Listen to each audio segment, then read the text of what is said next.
walagad najjayna gomɗi men dandi bani israila min al adabe al muhine immorde ɗe lette hoyɗe ɗe min fir'auna immorde fir'auna ko wonnoɓe meminde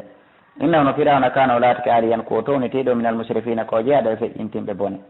walagad ihtarnahum gomɗi men suɓikeɓe ala ilmin e dow gandal andugol ko ɓe duwaɓe suɓede alal alamina e hoore tagge fo windere mabɓe yo Allah suɓo en enen kadi e hoore tagge fo windere men saabu ɓurnugol en gandal e jawde e laamu e cellal e jaahu aduna e lahara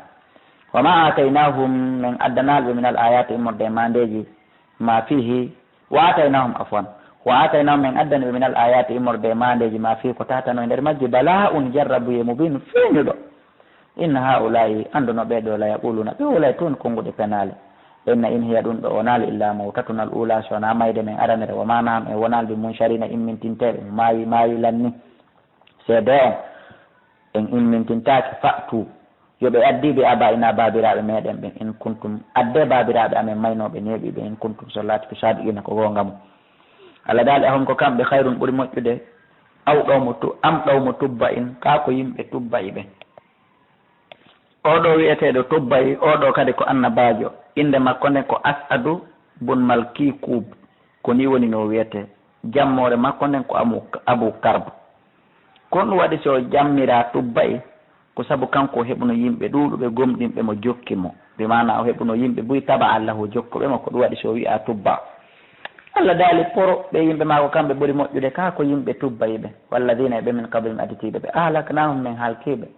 innam no kamɓe kano ɓe laatake mujrimina ko ɓe bandiɓe wama halakna samawati min tagidali kammuli ɗin wal arda e leydi ndi wama baynahum ay konkoni hakkude majji laibina fijindaɓe ma halaknahuma min tagidali ɗi kanji ɗiɗi illa bil haqqi sowna saabu gonga walakinna ko woni aktarahum ko ɓuuri hewde e maɓɓe la yalamuna ɓe anda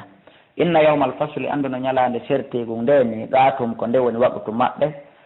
kaɓe waɗɗintinana ɗon ayuma ina ɓe dendagal yawma la yuhni ñande nafata mawlan giɗo am mawlan e ga giɗo makko on chey an hay e hunde o wallatamo wala hum ɓe o naal kadi yunsaruna wallidiroɓe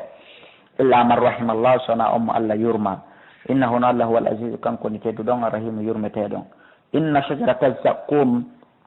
ande no leggal wiyetengal zaqqumi ngal mana leggal fuɗoyoyngal ngal ka nder yiite jahannam ko ngal woni ko wiyete zaqqum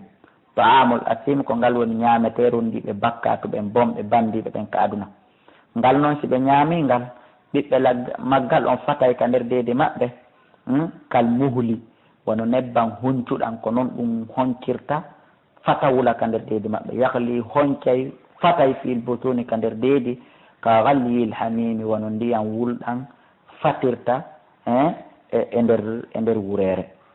huduhu Allah subhanahu wa ta'ala on ndaala nangemo fatiluhu addonmo ila sawa'il jahim haka tumbere yite tumma subbu refti yuppom fawqa ra'si ka sengo dow hoore makko min azabil hamim immorde letti wulɗe ɗe o wiyane duɓu dekku inna kan antal aziz kawono teddinkiniɗo on kaduna alkarimu tedduɗo o inna haada ande ko ɗum ɗo ma kontumon konko laatino ɗon mbihi e muɗum tamtaruna ɗum sikkito inal muttaqina nde no huloɓe Allah ɓen fi maqamin ɓe wona e nder ñiɓirde aminin holnade ɗum woni ko aljannaji fi jannati e nder aljannaji wo wiwrin e canɗi yalbasuna reɓe ɓorno min sundusin immorde cunce sundus o istabrak en istabrak ko façon ɓornateriji ɗiɗi ni wonɗi ka aljanna mutaqabilina haray ɓe fewtodiri kadalika kono ni o zawwajinahum min jombana ɓe kadi e ɓe hurin hurul ayni ɓe inin jam ɗaguiteɓe tulɓe ɗaguiteɓe rawnaguiteɓe yad'unata e ɓe nodda fiya ka nder aljanna toon ɓe kulli facatin kala muyanteji koɓe faalete kon aminina hara ɓe hooli kadi ɓe huula hunde la yaduguna ɓe meeɗata toon fiha nder toon hande kadi almawta ko wiyete kon mayde ɗullanni illa almawtatal ula sona mayde aranere nde ɓe mayno nden kaduna wa waqahum Allah danda ɓe agabal jahimi letteyte jahim modi fadlan ɗum ɗo woni ɓural min rabbika immorde ka jomma yo Allah hokkor engal darde ko ɗum ɗo wal fawzul azimu no malal mawnugal ngal fa innama yassarnahu andu komin newiniri nde qur'anare be lisanika ka ɗengal ma ko fi yawajo ɓe laallahum no gasa kamɓe ko ɗum woni yatadakkaruna ɓe wajitoto ko ɗum waɗi ha min newiniri nde ko ɗum woni ka ɗengal maɗa fartaqib habbito innahum no kamɓe kadi murtakibuna koɓe habbitiɓe ko fanda ko ñande badiri habbito halkagol maɓɓe ngol ko ñande badiri kamɓe kadi ala koɓe habbiti sonaɗi suratul jafiya makkiyatun bisimillahi rahmani rahim saabu jiccagol tagore nden wulla wiya ya nafsi ko janta kon e nder maggol ko ɗumgol wiira jasiya hamin tanzilul kitabi jippagol ko ɗum woni nde ɗo deftere min allahi ko immorde kalla al aziz on tedduɗo al hakimi ñeñuɗo e ñawre makko nde inna fi samawati ande woni ka kammuli wal ardi e ka leydi la ayatin mandeji ɗuhuɗuɗe lil muminina wonande ɓe no gomɗina wa fi halqikum woni e tagigol mon onon tigigoy ndaare no tagirte ɗon ndaari kum miijiti o ɓeygu ma no soworta andita kum bo hon ka reedu noko jibinirte noko janɗirta sa tawi ɗon a tawa ma nde no e mon onon tigi wama yabuttu e koko woni sakutude min dabbatin immorde kala men mina to koye ɗum ɗo fof ayatu no commandeji le kawmi noon ande ɓe yoke nuna ɓe no hoolo waqtilafi leyli e lutodirgol jemma wonna haari e ñallal ngal wama ansalallahu koko allah jippini min asama immorde ka sama min risque ne immorde ariske fa haya bihi o wurnitide ɗum al arda leydi ndi mbaɗa mawte ha ɓawa kodi yoori kom wa tasrifi riyahi e wurnitegol keneli ɗin ɗum ɗo fof ayatu no commandeji le kawmi noon ande ɓe yaqiluna ɓe no haqqila tilka ɗum ɗo ayatullahi ko ayaji allah ɗenni natuluha alayka miɗen janggaɗa e dowma bil haqqi saabi gonga fa bi ayi hadithin kon ɗum e yewtore badallahi ɓaawo yewtore allah men ɓaawo qur'anu wa ayati ayaji makko ɗe yuminuna ɓe gomɗinta ala waylun bone waɗani li kulli affakin kala hewɗo fenugol asimi ronditoɗo bakkatu yasmaw himo nana ayatillahi ayaji allah ɗen tutulalayi ɗe janggede hoore makko summa yusiru refti o deppito mustakbiran ko mawnintiniɗo ka allah yasmaha wuri a sikka e o nanali ɗe bone wodanimo fo bashiru humputumo bi adabi no wodanimo lette alimin musuɗe ko jelo waajuji yimɓe waajike ha dande mabɓe uddi jannoɓe janni ha dande mabɓe uddi ha ni penale e ñoore e ɓortagol ɓe rewɓe wujagol produit tokkugol peɗa tokka mes koni kon e leydi men lagine ɗo e jampagol hooreɓe e fenugol hooreɓe e ɓoylagol hooreɓe e ɓoylagol julaɓe hani kon e ndi leydi accali alama nanali waaju ngu no waajede ka télévision hino waajede ka cassette ji no waajede ka radio privé ji no waajede ka otoje humputu kala mo jaɓali waaju ngu no waɗanmo lette musuɗe wa ida alima si o andi min ayatina immorde ayaji amen chey an goɗɗum ɗo yo jaɓo o jokka o jogitora sobe o weltora wona ɗum o waɗata ittahadha o jogito ayaji amen ɗe husuwan jalnuri o jogito waajotoɗon jaleteɗo saboteteɗo ulayka ɓeɗo lamnoɗen ɓe adabu lette muhim hoynayi ɗeɓe wa min wara'ihim hino ɓaawo maɓɓe jahannama yiite jahannama ɓaawo ɗen lette feƴƴi jahannama kadi hino ɓaawo toon wala yugnina fatadunci anhum maɓɓe ma kasabu kala koɓe faggete kaduna ɗo chey an hay e hunde wala mattahadu wona ko ɗin ɗiɓe jogite kadi reweteɗi min dunillahi ɓe acci allah awliya weldiɗɗi wona ɗin kadi nafata ɓe wala hum noden ɓe adabu lette azimun mawnude hada nde ɓuranare wudan ko nde peewal walladina kafaru ɓen yedde ɓe ɓe ayati rabim ayi joni maɓɓe ɗe lamnoden ɓe adabu lette min rejisen immorde so ɓe alimun musuɗo allahu allah alladi woni o sahara lakum lbahara ɓeltan ɗon bahar on li tajriya al fulku fi yon dogillaɗe ɗen fi ka nder bahar kon mbi amri e yamirore makko walli tabitahu e fi yon ɗaɓɓumen fadoli immorde ɓural makko ngal wala allah komin o gasa onon tashkuruna o yetta e nemaji makko ɗi o sahara lakum o ɗeltani o ma fi samati konkon ka kammuli wa ma fi arde konkon ka leydi jami an dendagal min ho immorde ka makko kanko ɗelti inna fi dalika ande woni e ɗum la ayatin ma ndeji le komin on ande yimɓe tafakkaruna ɓeno miijito avion hino leera hakkude leydi e kammu wona ɓoggol o wengira wona tugalal woni ko o jagginira o no wiira yaha ɗon ko mande mawlanade allah waɗani en ɗon uluwi lilladina hino woɗani ɓen amanu gomɗin ul wi an lilladina wonande ɓen amanu gomɗin ɓe yawfiru yoɓe yaafo lilladina wonande ɓen la yarjuna tawɓe tijjaki ayyamallahi hawrugol e allah mi mana heefera ɓellegoy haalan gomɗinɓe ɓen yoɓe yaafo heeferaɓe ɓen yoɓe terto yoɓe yejjuto fi maɓɓe yoɓe ɗurno liyajziya fiyoɓe yoɓoye fiyo yoɓoye liyajziya fiyo yoɓoye ɗomanimɓe bima kanu saabu koɓe laati kon yaksibuna ɓe faggito kono noon koko allah yamiri nelaɗo ɗo yo haala enen gomɗiɓe ɓen yo yaafo heeferaɓe ɓen ko ayoje montaɗe ni kala ka yiɗon enen gomɗiɓe ɓen yo en yaafo heeferaɓe ɓen yo en tertoɓe yo en ɗurnoɓe koko montira aya arɗo on ka tawba e aro yowo on ka taharimi ley ya ayuhan nabiyyu jahidil kuffara wal munafiqina wahlusu alayhim hande kadi ko criminel yagal tun holletemɓe yurmede hunde nayi iwruɓe men yaha e maɓɓe man amila salihan kala golluɗo gollal moƴƴal fali nafsi ko hoore makko o gollani wallahi wa man asa kala kadi bonnuɗo falaya ko bonni kon kadi yanta e hoore makko wallahi tumma ila rabbikum refti ko faade ka joni mon turja unan ko ruttete ɗon wala gada atayna gomɗi mi hokki bani israila alkitaba deftere nden wal hukuma sunna on wal nubuwata e annabaku ngu wa razaqnahum min arsike min at-tayyibati immorde laaɓuɗi dagiɗi wa faddalnahum min ɓurniɓe alal alamina e hoore tagi fo windere maɓɓe wa ataynahum min okkiɓe bi ayatin wa ataynahum min addani ɓe bayinatin mandeji feeñuɗe min al amri immorde fiyakuji fama htalafu ɓe lutodirano illa min badi ma jaahum l ilmu sowna ɓaawo gandal ngal arde ɓe bakoyan ka bewre ka gañanadi baynum hakkude maɓɓe inna rabbaka andu jomma deyaɗo de o ñaawoya baynam hakkude maɓɓe yawmal qiyamati ñande darngal fima kanu fi kon ko ɓe laati fi muɗum yahtalifuna hiɓe luutodira tumma jaalnaka refti min waɗima ya mouhammad ala shariatin e dow sharia islam min al amre immorde fiyake ɗen min waɗima e hoore sharia min accitiralma e mofte maɗe ninamani fattabi ha jokku on sharia mo min waɗanma wala tattabi wata jokku a hawa alladina ko welata ɓen yimɓe la yalamuna taw ɓe anda taw ɓe gomɗina wota jokku ko welata ɓen ɗon kon jokku sharia momin wallinanma on an e mofte maɗa ɗen ya mouhammad yallah nayna en jokku sharia makko on o wi innahum no kamɓe lan yugunu anka ɓe nafataɓe dunca e maɗa min allah immorde allah so immanike ma chey an hay hunde wa inna zalimina andu no toñoɓen woni badum yoga e mabɓe awliya o badum woni weldiɓe yoga wallahu allah kanko kadi waliyul muttaqin kanko kadi no weldiɓe huloɓe allah ɓe allah waɗen huloɓe mo awa haada nde qur'anare basairu ko nde darorgal linnasi wonande yimɓe ɓen wallahi wono woniri noon sa weeti bimbi a yeehi ka dusma a tintike ka darorgal ayi ay wasihum fuccitakum ayi ay puƴƴum ittakum ayi ay gite maɗa hino bu'i e huɓɓita ɗum kadi itta yiya joode ɗen loota ɗum kadi sulma yiya ñiiƴe maɗa hino sakki sokkita gosoɗa ha laaɓa qur'anare nden sa fontinde ayi ay ellaji maɗin e ɓoylareji maɗin e mayre ɓuri ko yiyata kon ellaji wonɗi ɗin ka yeeso ma ka darorgal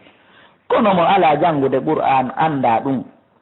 yimɓe ɓen ala janngude qur'an miijiti an o wonɗo jentade ɗo ko laabijel wonɗa fontude qur'an jannga fira e nder ñallal ngal no vanɗi hawdan ko nde pewol o rahmatun ko nde yurmede le komin wonande yimɓe yuɓinuna ɓe no hoolo ama siba alladina ka sikko ɓe jitara husseyiyati wonɓe faggitade golle bonɗe anna jalan wonde men waɗayɓe kalladina wono ɓen amanu gomɗinɓe o amilu solata ɓe golli golleli moƴƴi sawa an haray ɓe fota mahayam gurdam maɓɓe ɗe wamo matum e mayde maɓɓe nden ta ko gotu hunde serta ɓe sikku ɗum aɓe yiyata ɗum hara yallah toñi ɓe fotata sa a boni ma yaha ko muna ko ɓe woni ñawde ɓe mana koɓe boni ko ɓe sikki boni ko ɓe miiji ɗum eɓɓatako allah wata waɗude gomɗinɗo emo gomɗina gurdam gotan mayde wotere haray oɗa toñama wa khalaqa llahu samawati allah tagui kammuli ɗin wal arda e leydi ndin bil haqqi saabi gonga wali tujusa fiyo yoɓe kullu nafsin kala wonke bima kasabat saabu koki faggete kon wohom kamɓe la julamuna ɓe toñataka a farayta yeetin e ko on man ittahada on joguitiɗo ilahu reweteɗo makko on hawahu ko welatamo wa adallahu llahu allah subahana taala kadi majjinimo ala ilmin e dow gandal wa katama allah subahana taala on noti ala sam'ihi e dow noppi makko ɗin wa qalbihi e ɓernde makko nde wa jaala waɗi ala basari ka dow guite makko heshawatan cuddi majjere faman yahdihi ko hombon fewno oɗon min mbadillahi ɓawo allah ala afala tadakkaruna e on wajitatako inchallahu en wajitata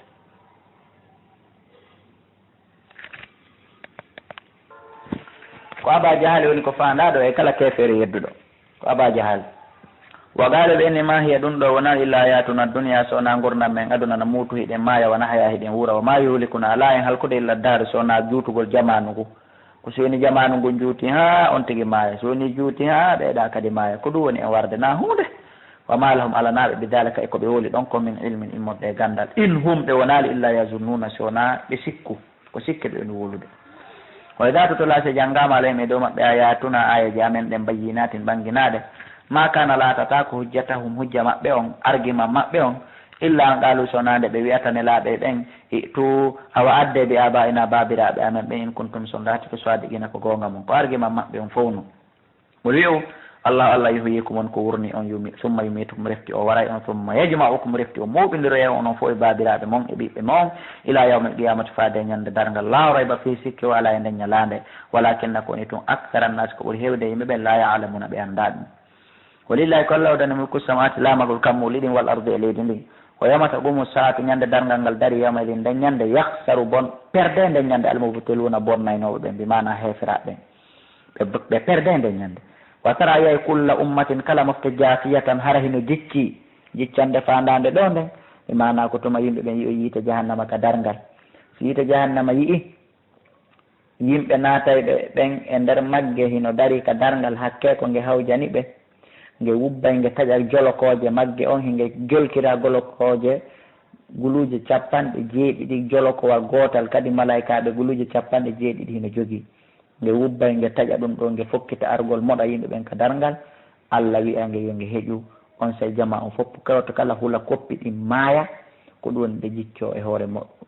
ko ɗum woni e hoore beleji maɓɓe ɗin ɗum ko kala moftegoy ko ni woniri ma ɗum e riwaya goo ko tuma talki ɗin accita ɗo e goto kala andu ko nano ngon hendotta ka ko ñaamo ngon goto kala rayno mapino jicci kullu ummatin kala moftetuɗa noddete ila kitabiha faade e talkuru mum ndu yo ar janga Allah dal alyawmande tuji zawna on yoɓete ma ko ɗon ko laati ɗon tamaluna e ɗon gollayno ka ɗum haada kitabuna Allah dala ɗum ɗo ko talki amen ɗinni ko leterji amen ɗinni ko defti amen ɗinni komin arestirno kon yamteguɗi yewta alaykum e dow moɗon bil haqqi sadi gonga inna menen kunna men laatike nastansihu hari meɗen windude ma kuntum gonko laati ɗon tamaluna e ɗon golla fa amma alladina amma ɓen amanu gomni ɓe amilu solati ɓe golli gollil moƴƴi fa yudkhiluhum rabbuhum joni maɓɓe naadaɓe fi rahmati e nder yurmede makko nden ɗum woni ka aljanna Allah dal zalika ko ɗum ɗo huwal fawzul mubin ko ɗum ɗoni malal mawnu ngal ngal yo Allah okkor en ngal amma alladina kafaru amma ɓen yedduɓe ɓen ɗon kadi ɓe innane ene afalam takun e laatanoki ayati ayaji an ɗen tutula aleykum hiɗe jangeteno e dow mon fastakbartum mawnintini ɗon wa kuntum laati ɗon qawmaniɓe mujrimina bandiɓe wa ida qila si wiyama inna wa'dallahi no fodore Allah nde haɓɓun ko nde gonga wa sa'atu e dargal ngal ko gonga la rayba fiha sikke wala e mum on jaɓata no qultum on inna manadiri menen men andama sa'atu koni dargal inna zunnu menen men wonali meɗen sikka ɗum illa zannan so wona sikke menen meɗen sikkiti ɗum omana han mi wonal ɓe mustaqinina hooliɓe wa badalam feeñana ɓe noon nden ñande sayi'atu boneji ma amilu konko ɓe golli wa haaga jippo bi himɓe maɓɓe ma kanu konko ɓe laati bihi e muɗum yastahzi'una hiɓe jalke tawino ka aduna wa qila wiyane alyawma hande ɓe wiyane awa hande nan saku menen kadi mi yejjita on kane riite kamane siti wonno yejjitirno ɗonno liqa a yawmikum haada hawrugol e ngal ñallal mon ɗo wa ma'wakum yerde mon nde hande annaru ka yiite wa ma lakum alana on min nasirina immorde walloɓe dalikum ɗum ɗo mon ko waɗi ɗum ɓe andakum saabu onon ittahadtum on jogitiki ayatillahi Allah ɗen husuwan jalnuri wa warratkum hoodi on alhayatu duniya gurdam aduna fal yawma hande noon la yukhrajuna ɓe yaltintake min ha yiite ngen wala hum ɓe wonali yustatabuna hay faabeteɓe hay feleteɓe falillahi ko Allah waɗani alhamdu yettore nder rabbi samati jeeɗo kammuli ɗin wa rabbil ardi jeeɗo leydi ni rabbil alamina jeeɗo windi